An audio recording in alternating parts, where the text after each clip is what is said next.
اس میں جب حضرت عمر کو زخم لگا تو انہوں نے پہلا سوال یہ کیا کہ یہ میرے پہ حملہ کرنے والا مسلمان ہے یا کافر؟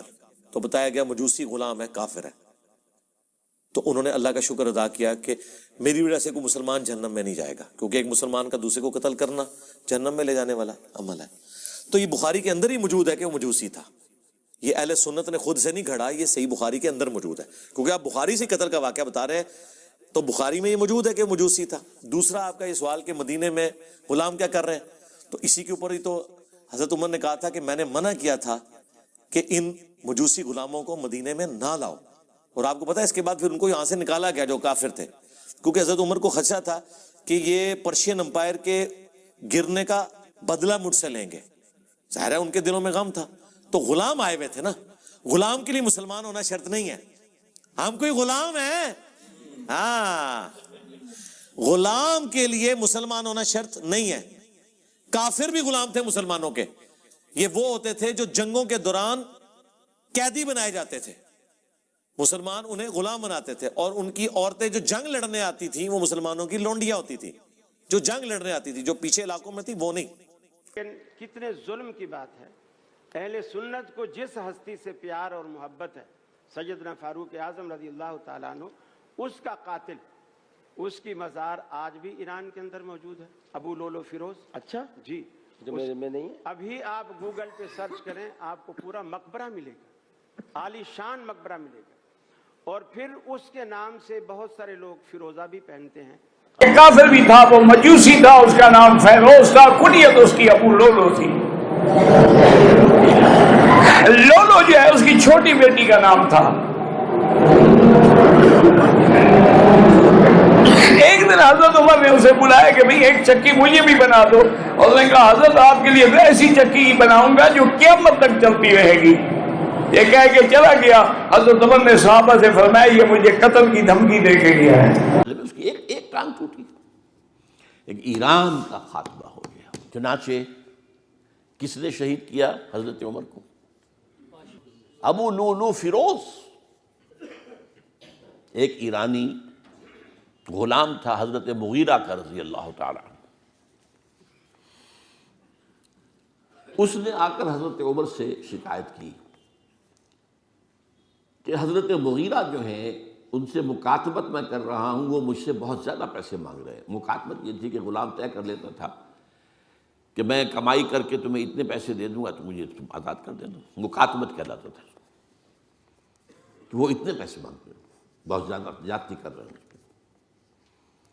حضرت عمر نے پوچھا کہ تم کیا کیا کام جانتے ہو؟ اس نے گنوایا میں یہ بھی جانتا ہوں، یہ بھی جانتا ہوں، یہ بھی جانتا ہوں، میں ترخان بھی ہوں، میں فلاں بھی ہوں، میں چکیے بھی بناتا ہوں، میں یہ بھی کرتا ہوں۔ تو فرمایا کہ پھر تم پر یہ زیادہ نہیں ہے، جو مغیرہ تمہارے اوپر جس قدر رقم ڈال رہے ہیں زیادہ نہیں ہے، اور دیکھنا مجھے ایک چکی بنانی جانتے ہو تو ایک چکی مجھے بھی بنا کے دینا۔ کہا آپ کو تو میں وہ چکی بنا کے دوں گا جو ساری دنیا یاد کرے گی۔ آپ شیعہ حضرات اگر قاتل عمر کو اپنا ہیرو سمجھیں، ٹھیک ہے نا، اور شہنشاہ نقیس آپ ہیرو نہ سمجھیں، فرض کریں خود شیعہ حضرات ہیرو سمجھیں اور اس سے خوشنود ہوں، تو اس میں تعجب کی کون سی بات ہے؟ وہ پوری دنیا جانتی ہے کہ ہم ابو بکر عمر کو اچھی نگاہ سے نہیں دیکھتے، لیکن تم تو عثمان کو اچھی نگاہ سے دیکھتے ہو۔ یہ کتاب ہے الاستیعاب فی معرفت اصحاب، یہ جلد نمبر 1 ہے۔ اس کے مقدمے میں خود ابن عبد البر جو بہت بڑے محدث مؤرخ ہے، وہ لکھتے ہیں کہ اس کتاب کے سارے روایات جو ہیں میں نے جو نقل کی ہے معتبر علماء سے نقل کی ہے، جن کے کلام پہ اعتماد ہے اور اعتبار ہے، اور یہ استیعاب کی جلد نمبر 2 ہے، سنہ 1992 میں چھپی ہے۔ ملاحظہ کریں یہاں پہ صفحہ نمبر 767 فرماتے ہیں وَلَا يَخْتَلِفُ الْعُلَمَاءُ الثِّقَاتِ فِي أَنَّ مَرْوَانَ قَتَلَ طَلْحَةَ يَوْمَئِذٍ وَكَانَ فِي حِزْبِهِ۔ علماء کے درمیان اجماع کو اس بات کا مخالف ہی نہیں ہے کہ مروان ابن الحکم نے طلحہ ابن عبید اللہ التیمی کو، طلحہ وہی جو عشرہ مبشرہ میں سے جنگ جمل کے دوران قتل کیا تھا، وہ دونوں ایک ہی فوج میں تھے، اپنے آدمی کو قتل کیا۔ کیوں قتل کیا تھا اس کو؟ کیونکہ کہہ رہا تھا یہ عثمان کا قاتل ہے، میرے چچا کا قاتل ہے۔ اچھا، اور صفحہ نمبر یہ بہت اس کے حدیث بہت زیادہ ہے کہ اس نے اس کو جب قتل کیا ہے کہا کہ لا اطلب بثاری بعد اليوم، مروان نے طلحہ کو دیکھا یوم جمل کے وہ کڑا ہے، اس کو کہا کہ آج میں اپنے عثمان جو میرے چچا کا لڑکا ہے، میرا سسر ہے، میرا خلیفہ، میرا امام ہے، میں آج اس کا بدلہ لوں گا، اس کا آج کے بعد بدلہ لینے کی کبھی ضرورت ہی نہیں ہوگی. فرماہ بسہم فاصاب فخذہ فشکہ بسرج، تو اس نے تیر مارا، اس طلحہ کو قتل کیا. تو میرے بھائی، آپ تو عثمان آپ کا امام ہے نا، تو آپ عثمان کے قاتل طلحہ کو کیوں گلوریفائی کرتے ہو؟ یہ جواب دے دو نا.